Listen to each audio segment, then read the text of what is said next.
Hello, I am the artificial intelligence twin of Tezcan Erşayan. Welcome to the November Cybersecurity Bulletin.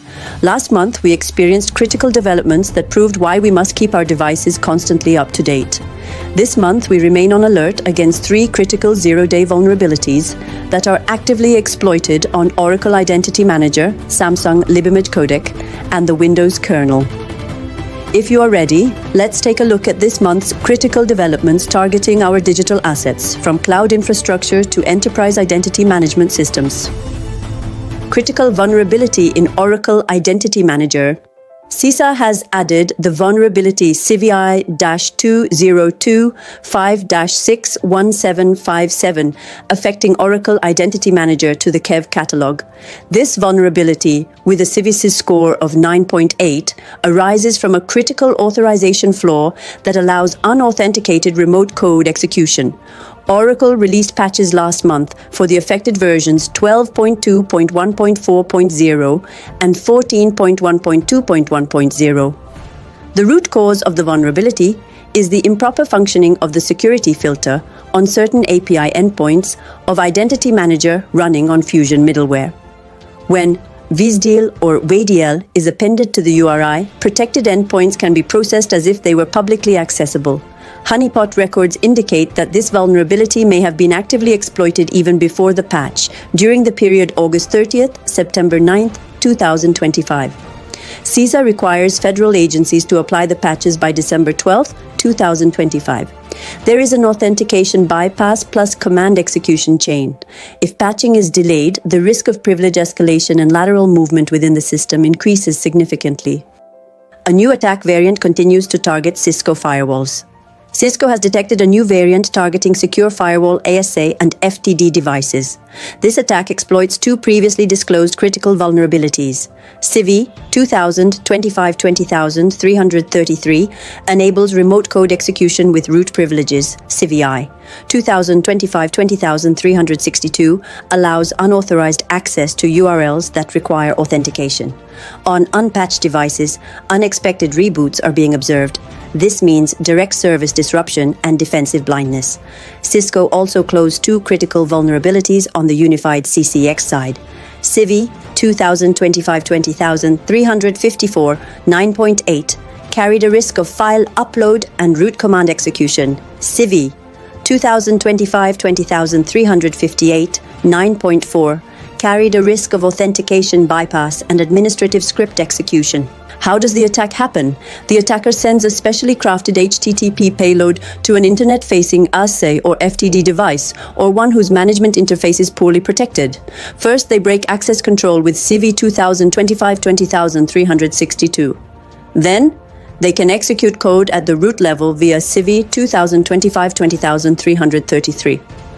The goal of the new variant in most scenarios is to forcibly reboot the device. In other words, to cut off defenses and slip through, or to blind the organization's traffic. A DOS flaw on ISE coded as CVI 2025-20343 has also been patched.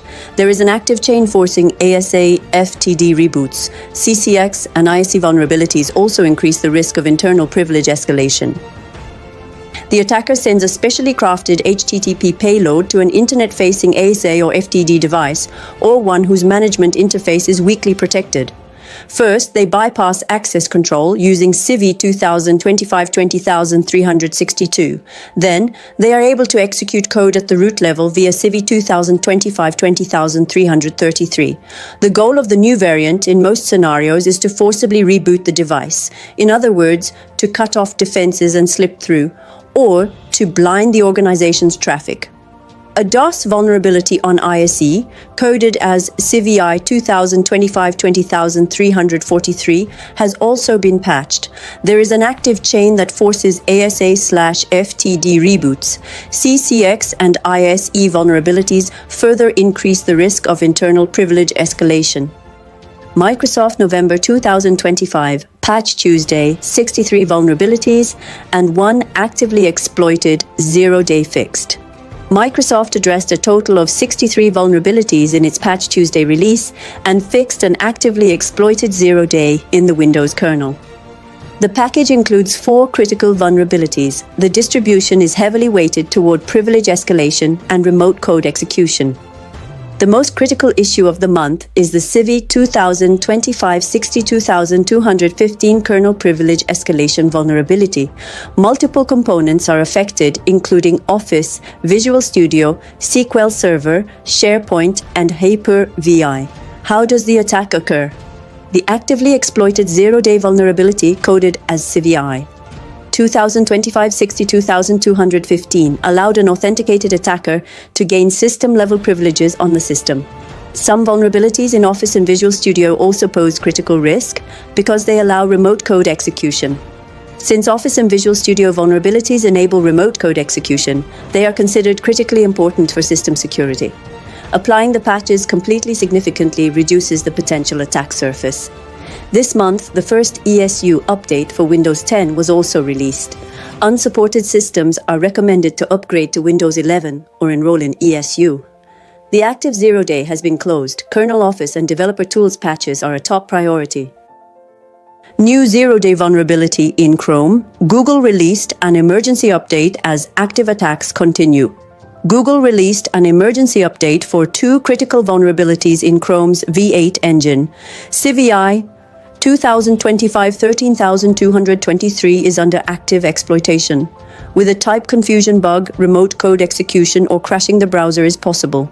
The second vulnerability, CVE 2025-13224, is also on the V8 side and was detected by Google's AI tool, Big Sleep. Since the beginning of the year, the number of actively exploited zero days in Chrome has risen to 7. V8 is the attacker's favorite this year. Browser updates should be applied without delay. Critical code execution risk in SAP Solution Manager. SAP closed 2 critical vulnerabilities with security updates in the November 2025 patch day. CVE 2025-42890 10.0 creates a risk of unauthorized access to critical administrative functions and remote code execution due to embedded hard-coded credentials in the headless version of SQL Anywhere Monitor's graphical interfaceless release. CVE 2025-42887 9.9 allows an authenticated user to inject malicious code in Solution Manager due to insufficient input validation. There is an extra detail here that makes this dangerous. SQL Anywhere Monitor is generally used in organizations that monitor distributed or remote databases, and the headless version is often installed on unattended devices. That means there is no one at the console, no continuous direct monitoring. Someone who gets in using the hard-coded credentials can silently tamper with the system. That's why the risk level multiplies. The second critical vulnerability is in Solution Manager. Solution Manager is the central platform used for application lifecycle management of SAP infrastructures.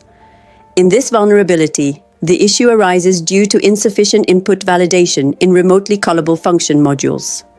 SAP says it has not observed active attacks, but delaying patches is critical, especially in large organizations. When an embedded credential component is combined with the code injection risk in Solution Manager, the SAP ecosystem becomes highly sensitive. The bigger picture says this: SAP products have been on attackers' radar throughout the year because these systems touch companies' most valuable data. In fact, it was reported earlier this year that the vulnerability coded as CVE 2025-42957 affecting S/4HANA, Business One, and NetWeaver was also actively targeted. In other words, there is no complacency on the SAP side. Samsung Libimage codec zero-day vulnerability was actively exploited in attacks together with landfall spyware. Active exploitation of the CVE 2025-21042 zero-day vulnerability on Samsung devices has been confirmed. The out-of-bounds write flaw in the Libimage codec.curam.so component enables remote code execution on Android 13 and later versions. Attackers distribute the landfall spyware by sending malicious DNG images via WhatsApp. Landfall has broad capabilities such as location tracking, messages, call logs, files, and ambient listening, and it targets Galaxy S22, S23, S24, as well as Z Fold 4 and Z Flip 4 models. There is an active mobile attack that can reach full device control through an image file. Samples found by Unit 42 indicate that the targets may be in Iraq, Iran, Turkey, and Morocco. This suggests a high likelihood of regional targeting. CISA therefore added the vulnerability to the KEV list and imposed a requirement for FCEB agencies to apply the patch within 3 weeks. Although this requirement is binding for federal agencies, CISA explicitly says this risk applies to everyone. Organizations should prioritize patching. If the patch cannot be applied, it even recommends stopping the use of the affected products, because when there is a 0 day, there are no other options. Recommendations: the latest security patches should be applied immediately on Samsung devices. On corporate devices, automatic media download and automatic preview should be disabled in WhatsApp and similar applications. If possible, indicators of DNG and media-based exploitation should be monitored with mobile EDR. ShadowPad is being distributed via a VSU's vulnerability.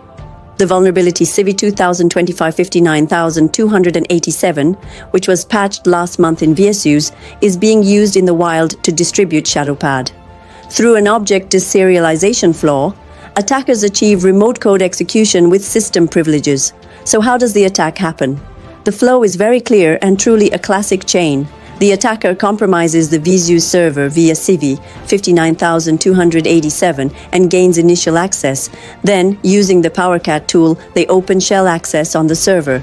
Next, by using built-in Windows tools, specifically the certutil and curl commands, they download ShadowPad from external infrastructure.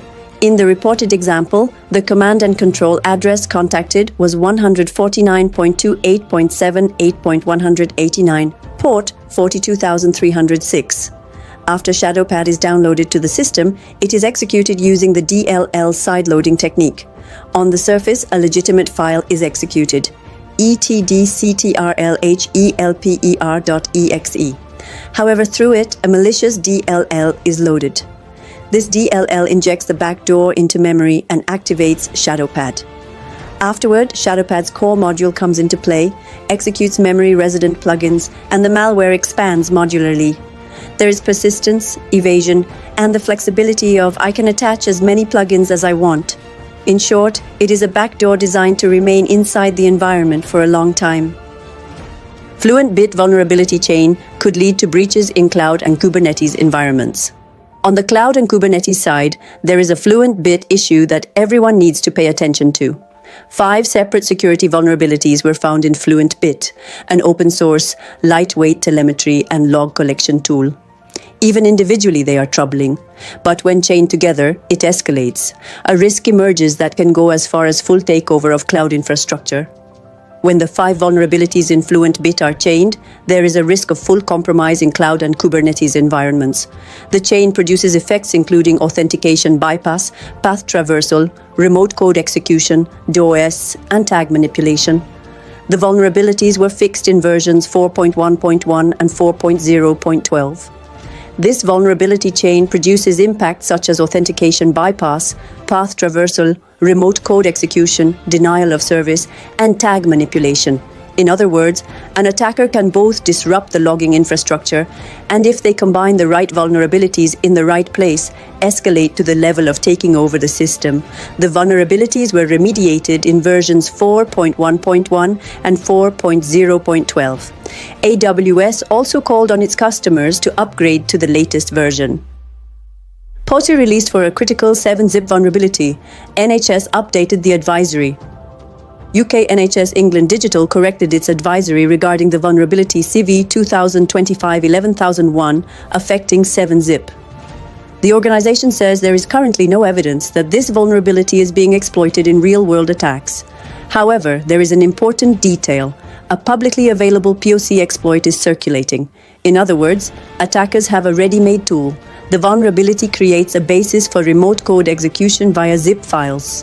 The root cause is 7-zip's way of processing symbolic links inside zip archives. Specially crafted symlinks can cause unexpected directory traversal when the archive is extracted. This gives an attacker the opportunity to execute commands on the target system with the permissions of a privileged service account. This issue was fixed with the 7-zip 25.00 release published in July 2025. In the same release, CVE 2025-11002, which is also based on a symbolic link handling flaw, was remediated as well. The POC's impact is particularly notable on Windows systems. Exploitation can typically run in the context of an elevated user or service account. In some scenarios, it can be triggered more easily on devices with developer mode enabled. While these constraints make widespread exploitation harder, the fact that the POC is available to everyone significantly increases the risk.